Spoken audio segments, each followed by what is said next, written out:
Assalamualaikum teman-teman. Hello, I'm Rida and I'm back with another video. So, kali ini aku bakalan sharing book lagi, atau aku bakalan sharing referensi buku buat teman-teman yang lagi down, lagi crowd sama sama kalau yang kuliah mungkin lagi kayak mulai-mulai untuk UAS atau skripsian, so fighting. So the first thing first, aku mau cerita dulu kayak aku tuh ngerasa bahwa belakangan ini bener-bener kayak kacau aja gitu diri aku sendiri tuh gitu, kayak semuanya tuh di luar kendali aku gitu, kayak semuanya tuh kayak I don't expect bahwa these things will come to me gitu, kayak aku kira hal ini tuh gak akan terjadi sama aku. Beberapa hal yang cukup bikin gregetan gitu ya sekarangnya tuh. Dan kayak aku pengen balik lagi ke time itu, aku kayak coba kalau aku gini, coba kalau aku gitu gitu, kayak iya kan yang namanya penyesalan pasti datangnya terakhir ya. So buku yang bakal aku sharing kali ini tuh bener-bener penyelamat aku gitu, penyelamat aku kayak daripada bengong aja gitu ya. So nama buku ya, sorry, judul bukunya adalah The Achievement Habit, Berhenti Berharap, Mulai Lakukan dan Ambil Kendali Hidup Anda by Bernard Roth. So kenapa aku tertarik dengan buku ini? I think kayak aku tuh butuh something do gitu. Aku tuh kayak nggak apa ya, nggak kayak need prepare kayak aku nggak melakukan hal apapun gitu, kayak bukan melakukan, maksudnya kayak aku tidak tidak maksimal gitu dalam melakukan hal-hal itu gitu.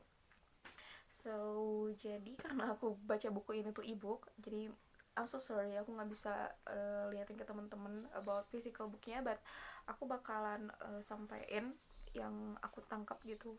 Ini nggak whole page gitu, but aku harap ini bisa menjadi referensi buat teman-teman buat baca buku ini ya, karena aku sengaja aku nggak akan sampein semuanya biar teman-teman juga baca.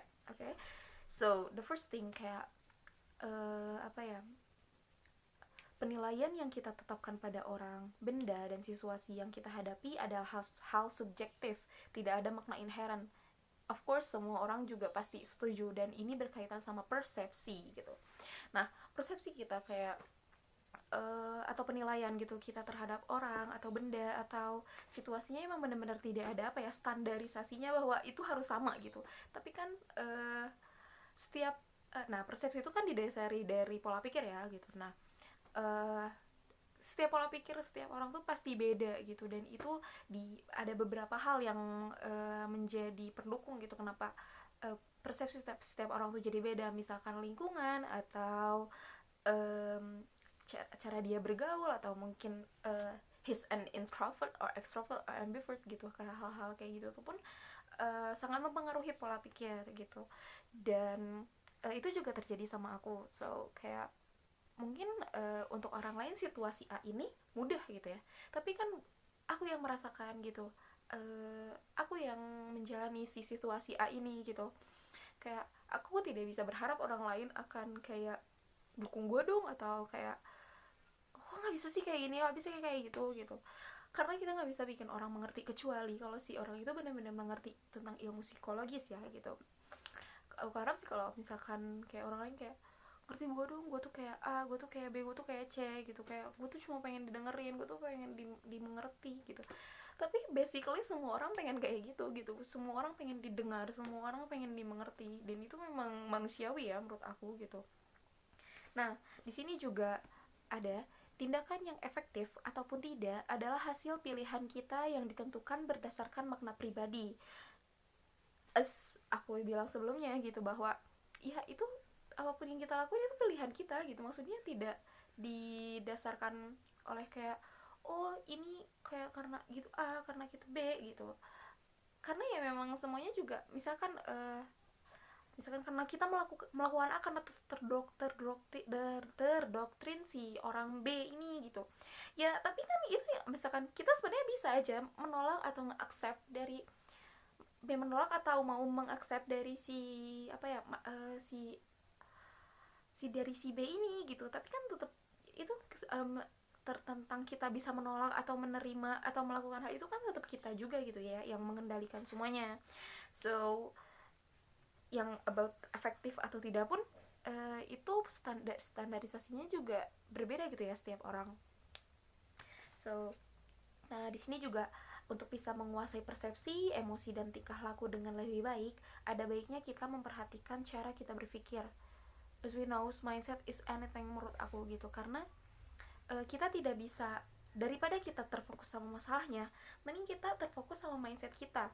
Dengan kita terfokus untuk memperbaiki mindset kita, untuk membuang hal-hal negatif dari mindset kita gitu, dengan sendirinya si masalah itu tuh akan ditemukan solve-nya itu kayak by mindset kita itu gitu. Kayak solve dari masalah itu tuh bakal langsung timbul di kita kalau misalkan kita lebih fokus sama mindset kita gitu. Kita lebih fokus untuk menyehatkan gitu mindset kita, daripada kita terfokus sama masalahnya gitu. Kalau misalkan terfokus sama masalahnya, kalau aku pribadi gitu ya, aku kayak lebih pusing, aku lebih ke kayak stres duluan gitu. Apalagi ya thinker gitu, kayak aku kayak misalkan kalau misalkan apa apa tuh dipikirin aja gitu, kayak itu tuh kayak nothing to do gitu. Kayak kita menghambat kegiatan yang lain juga, kita menghambat malah mungkin misalkan bad vibes yang kita karena terlalu terfokus sama masalahnya itu, jadi kayak bisa nular gitu aja gitu ke orang lain, bisa membuat kita melakukan hal-hal yang kayak sebenarnya you don't to do that gitu. Kayak nggak, kita tuh sebenarnya nggak mau melakukan itu, tapi kita lakuin karena ya mindset kita itu gitu. Mindset kita itu terlalu apa ya, terlalu terfokus sama masalahnya gitu. Daripada kayak gitu gitu, mending ya seperti yang aku bilang tadi gitu, lebih baik kita terfokus untuk memperbaiki mindset gitu.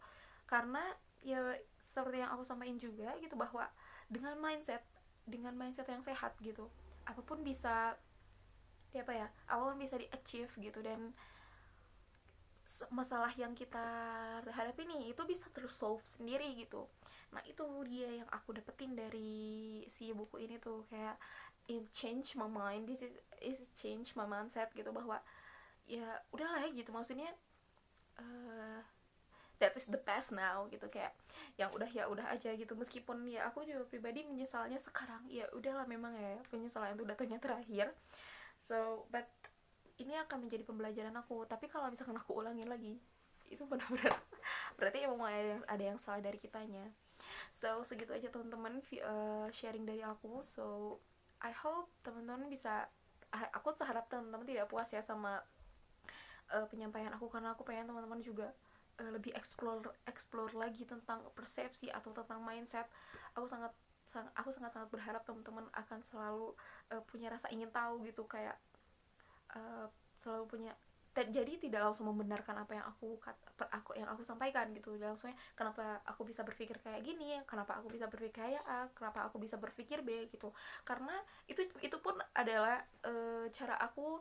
Maksudnya dari awalnya yang penolakan kata aku nggak gini deh, kayak kata aku nggak gini deh. Nah dengan yang kayak gitu, dengan adanya yang kayak gitu bikin aku jadi kayak research gitu. Masa sih ini kayak A, mesti kayak B. Nah kayak gitu teman-teman. So segitu aja sharing dari aku tentang buku The Achievement Habit ini. Aku harap teman-teman selalu sehat, aku harap teman-teman selalu bisa mengambil hikmah gitu dari apapun gitu, dari sesuatu atau situasi yang kita tidak inginkan gitu. Semoga teman-teman terfokus sama mindset daripada terfokus sama masalahnya. So terima kasih, and assalamualaikum warahmatullahi wabarakatuh. Bye bye.